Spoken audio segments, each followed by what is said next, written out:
വല്ലാത്ത തോൽവിയാന്നല്ലേ ഇങ്ങനെ നോക്കും നമ്മളും വിചാരിച്ചിട്ടില്ല. തുറന്നു പറയല, നമ്മളൊരു മൂന്നാം ഭരണം പ്രതീക്ഷിച്ചു ഞങ്ങളെല്ലാവരും. അവരെ നേതാക്കന്മാര് സ്വകാര്യം വിളിച്ചു പറഞ്ഞു, സ്പീക്കറെ നമ്മൾ വരും പക്ഷെ 25-26. നമസ്കാരം. ഞാനും രൈരുനായരും കൂടി അന്ന് വൈരുദ്ധ്യാധിഷ്ഠിത ഭൗതികവാദത്തെപ്പറ്റി പറഞ്ഞ് തലതല്ലി ചിരിച്ചു വരികയായിരുന്നുവെന്ന് ഹാസ്യസാഹിത്യകാരനായി VKN എഴുതിയിട്ടുണ്ട്. ചിരിക്കാനുള്ള ചരക്കാണോ വൈരുദ്ധ്യാധിഷ്ഠിത ഭൗതികവാദമെന്ന് പതിറ്റാണ്ടുകൾക്ക് മുമ്പ് പലരും ചിന്തിച്ചിട്ടുണ്ടാകും. നോക്കൂ, VKN പ്രവചിച്ചത് എത്ര ശരിയായി മാറിയിരിക്കുന്നു.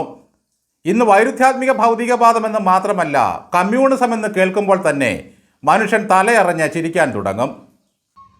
എണ്ണം തുടങ്ങി. ആദ്യം പോസ്റ്റലാണ്, നമ്മൾ ലീഡ് ചെയ്യണം. അപ്പം നമ്മൾ തന്നീച്ചിങ്ങനെ ഇരുന്ന് ലീഡിംഗ് ആണ്. പോസ്റ്റൽ വന്നപ്പോൾ നമ്മൾ ലീഡാണ്. നമ്മൾ വിചാരിച്ച പല കാര്യങ്ങൾ പോകുന്നു. അവസാനം മറ്റതും കണ്ണിയല്ല എട്ടും വന്ന് ഒളിച്ചുപോയത്. പണ്ട് പാർട്ടി തോറ്റു കഴിയുമ്പോൾ EMS നമ്പൂതിരിപ്പാട് ചില ശതമാന കണക്കുകൾ പറയുമായിരുന്നു. എന്നാൽ ഇന്ന് തോൽവി ഏൽപ്പിച്ച ആഘാതത്തിൽ നിന്നും കരയ്ക്കു കയറാൻ കഴിയാതെ കൈകാലിട്ടടിക്കുകയാണ് മുതിർന്ന CPM നേതാക്കളെല്ലാം. തോൽവി ഇപ്പോഴും അംഗീകരിക്കാത്തവരും എന്നെ തോൽപ്പിച്ചതാണെന്ന് പറഞ്ഞ് കോടതി കയറുന്നവരും CPMലുണ്ട്. തെരഞ്ഞെടുപ്പ് തോൽവിക്ക് ശേഷം പ്രതികരിച്ചവരിൽ PK ശ്രീമതി മാത്രമാണ് എന്തൊരു നാണം കെട്ട തോൽവിയായിപ്പോയി എന്ന് പരസ്യമായി സമ്മതിച്ചത്.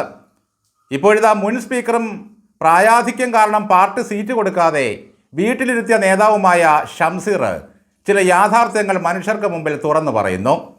കഴിഞ്ഞ കുറേ കാലം സ്പീക്കറായിട്ടിരുന്നത് കൊണ്ട് ചെയറിൻ്റെ അന്തസ്സ് കാക്കുന്നതിൻ്റെ ഭാഗമായി അദ്ദേഹം ഇത്തരം രാഷ്ട്രീയ പ്രസംഗങ്ങളൊന്നും തന്നെ നടത്തിയിരുന്നില്ല. ഷംസീർ ശരിക്കും പ്രതീക്ഷിച്ചു പോയി മൂന്നാമതും പിണറായി വിജയൻ ഭരിക്കുമെന്ന്. അദ്ദേഹത്തെ കാണാൻ ചെല്ലുന്ന നാനാവിധ രാഷ്ട്രീയ നേതാക്കളും ഏതാണ്ട് അതൊക്കെ ഉറപ്പിച്ച മട്ടായിരുന്നു. എന്നാൽ വോട്ടെണ്ണി തുടങ്ങിയപ്പോഴാണ് അത് സംഭവിച്ചത്. തുടക്കത്തിൽ നമ്മൾ അടിച്ചു കയറി വരുന്നതായി തോന്നി. അപ്പോൾ നമ്മളൊന്ന് ഞെളിഞ്ഞിരുന്നു. എന്നാൽ വോട്ടിംഗ് മെഷീനിൽ എണ്ണി തുടങ്ങിയപ്പോഴാണ് ഞെട്ടിപ്പോയത്. ദാണ്ടേ കിടക്കുന്നു ധിം ധരികിട ധൂം. ഹോ, യജാതി തോൽവിയാണ് സംഭവിച്ചത്. ഇങ്ങനെ തോൽവി ഉണ്ടാകുമെന്ന് ഷംസീർ ചിന്തിച്ചതേയില്ല. ഏതാണ്ട് ഷംസീറിൻ്റെ മാനസികാവസ്ഥയിലായിരുന്നു കേരളത്തിലെ ഒട്ടുമിക്ക CPM നേതാക്കളും മത്സരിച്ച മന്ത്രിമാരും പാർട്ടി പ്രവർത്തകരും. അന്തങ്ങളും അടിമകളും കമ്മികളും വലിയ പ്രതീക്ഷയോടെയാണ് ഓരോ ദിവസവും നേരം വെളുപ്പിച്ചത്. ഇവർക്കൊക്കെ എങ്ങനെയാണ് ഇത്രയും വലിയ പ്രതീക്ഷ കിട്ടിയതെന്ന് ചോദിച്ചാൽ പിണറായി വിജയൻ എന്ന തേജോമയനായ ചിൽസ്വരൂപൻ്റെ ഭരണം അത്രമേൽ ജനങ്ങളുടെ മനസ്സിനെ സ്പർശിച്ചിരുന്നു. LDF അല്ലാതെ മറ്റാരുണ്ടെന്ന ചോദ്യം ജനങ്ങളുടെ ഹൃദയത്തിലുണ്ടാക്കിയ ആന്തോളനത്തെപ്പറ്റിയായിരുന്നു സഖാക്കൾ ചിന്തിച്ചതെല്ലാം. നാടാകെ ഉയർത്തിയ വലിയ ഹോർഡിങ്ങുകളിലിരുന്ന് പിണറായി സഖാവ് ജനത്തെ നോക്കി ചിരിച്ചപ്പോൾ മനുഷ്യഹൃദയങ്ങൾ പ്രകാശമാനമായി. ആ ചിരിയിലൂടെ ഒരു മിന്നൽ പിണർ ഭൂമിയിലേക്ക് വരുന്നത് പോലെയാണ് കാഴ്ചക്കാർക്ക് തോന്നിയത്. ചെയ്യാനുള്ളതെല്ലാം ചെയ്ത് ഒരു ജനതയെ ഇത്രയേറെ സന്തോഷിപ്പിച്ച ഒരു കമ്മ്യൂണിസ്റ്റ് നേതാവ് ഇതുവരെ കേരളത്തിലുണ്ടായിട്ടില്ലല്ലോ. തീർച്ചയായും കേരളീയ സമൂഹം നന്ദിയുള്ളവരായിരിക്കുമെന്ന് സഖാക്കൾ കരുതി. തുടർഭരണത്തെപ്പറ്റി ഉറപ്പുണ്ടോ എന്ന് ചോദിക്കുമ്പോൾ മന്ത്രിമാരും നേതാക്കളുമൊക്കെ പറഞ്ഞത് സംശയമില്ലല്ലോ എന്നായിരുന്നു. എന്നാൽ വോട്ടെണ്ണി കഴിഞ്ഞപ്പോൾ ജനത്തിന് ഒരു സംശയവും ഉണ്ടായില്ല. പ്രതിപക്ഷ നേതാവ് ഞങ്ങൾ 100+ നേടുമെന്നൊക്കെ പറഞ്ഞപ്പോൾ നുണയൻ സതീശൻ എന്ന് പറഞ്ഞ് നമ്മൾ നാടാകെ എന്തെല്ലാം പരിപാടികൾ നടത്തി. അദ്ദേഹത്തിന് പാർക്കാൻ ആരണ്യാന്തര വനാന്ത നികുഞ്ചങ്ങളിൽ നമ്മുടെ കാടുപൂട മന്ത്രിയായിരുന്ന ശശീന്ദ്രൻ പ്രത്യേകമായ സജ്ജീകരണം ഒരുക്കുമെന്ന് പറഞ്ഞു. കോന്നി MLA അദ്ദേഹത്തെ സീതത്തോട്ടിലേക്കും ഗുരുനാഥൻ മണ്ണിലേക്കും വനവാസത്തിനായി ക്ഷണിച്ചു. പർണശാലകൾ കെട്ടിയിട്ടു. എല്ലാം കഴിഞ്ഞപ്പോൾ ദാണ്ടേ കിടക്കുന്നു ഠിം. തെരഞ്ഞെടുപ്പ് കഴിഞ്ഞപ്പോൾ പിന്നെയും കാത്തിരിപ്പായി. മുഖ്യമന്ത്രിയാകാൻ കച്ചകെട്ടി ഇറങ്ങിയ VD സതീശനെ ഹൈക്കമാൻഡ് എടുത്ത് ചെവിയിൽ പിടിച്ചെറിയുന്നതും പിന്നീട് കോൺഗ്രസ് ഉണ്ടാകുന്ന പൊട്ടിത്തെറിയിലുമായിരുന്നു പ്രതീക്ഷയെല്ലാം. അതും ചീറ്റിപ്പോയി. രമേശ് പിണങ്ങി ഹരിപ്പാടിനും സതീശൻ ഇടഞ്ഞ് പറവൂരിനും പോകുമെന്നും വേണുഗോപാൽ കസേരയിൽ ഇരിക്കുമെന്നുമായിരുന്നു മറ്റൊരു ചിന്ത. തമ്മിലടിച്ച് മുണ്ടുപറിക്കുന്ന പരിപാടി പതിവായി നടത്തി വിജയിച്ചിരുന്ന കോൺഗ്രസ്സുകാർ ഒരമ്മ പെറ്റ മക്കളെപ്പോലെ ഒന്നായത് കണ്ട് പലരും നെടുവീർപ്പിട്ടു.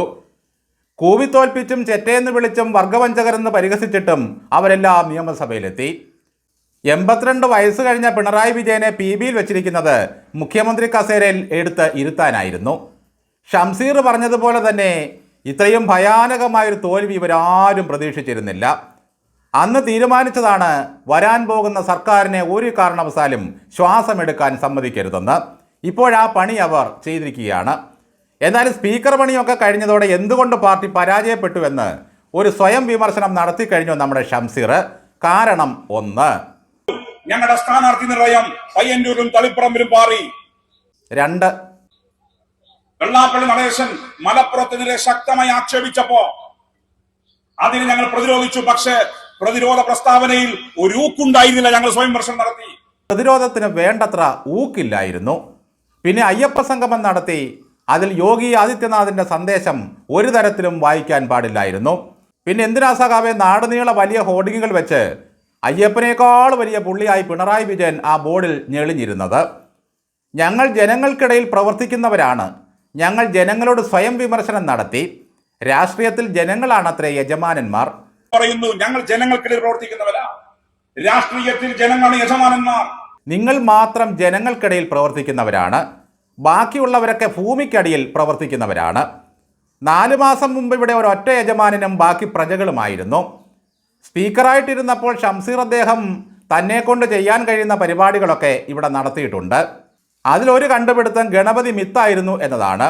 ഉടൻ ഗോവിന്ദൻ ആ മിത്തിൽ കയറി പിടിച്ചു. ഡൽഹി ചെന്നപ്പോൾ ഗോവിന്ദൻ പറഞ്ഞു മിത്തല്ല ഗണപതി മുത്താണെന്ന്. വന്ദേ ഭാരതിൽ സഞ്ചരിച്ചപ്പോൾ ടിക്കറ്റ് പരിശോധനയ്ക്ക് വന്ന പത്മകുമാർ എന്ന TTEയുടെ പണി തെറിപ്പിക്കാൻ ആവുന്നത്ര പണിയെടുത്തു ഷംസീർ. എന്തൊക്കെ മേളങ്ങളും മാമാങ്കങ്ങളുമാണ് സ്പീക്കറായിട്ടിരുന്ന ഷംസീർ സാർ നടത്തിയത്. പിണറായിയേക്കാൾ പ്രായക്കൂടുതലുണ്ടെന്ന് കണ്ടെത്തി ഷംസീറിന് മത്സരിക്കാൻ സീറ്റ് കൊടുക്കാതിരുന്നത് കാര്യമായി. ഭയങ്കര വർദ്ധിതമായ വീര്യത്തോടു കൂടി ഞങ്ങൾ തിരിച്ചു വരുമെന്നാണ് ഷംസീർ പ്രത്യാശിക്കുന്നത്. എന്തായാലും ഭരണത്തിൻ്റെ അവസാന നാളുകളിൽ വീണ ജോർജിനെ വെച്ച് താങ്കൾ എഴുതി അവതരിപ്പിച്ച ആ പെടലി നാടകം അതെന്തായാലും ഗംഭീരമായിരുന്നു. വീണയുടെ കഴുത്തൊടിഞ്ഞെന്ന് കണ്ടെത്തിയതും അങ്ങാണല്ലോ. വീണയ്ക്ക് വിദഗ്ധ ചികിത്സയ്ക്ക് വേണ്ടി അഡ്മിറ്റ് ചെയ്യാൻ നിർദ്ദേശിച്ചതും അങ്ങ് തന്നെയാണല്ലോ. മിനിസ്റ്റർക്ക് ഭയങ്കര മേലുകാച്ചിലാണെന്ന് കണ്ടെത്തിയതും അങ്ങാണല്ലോ.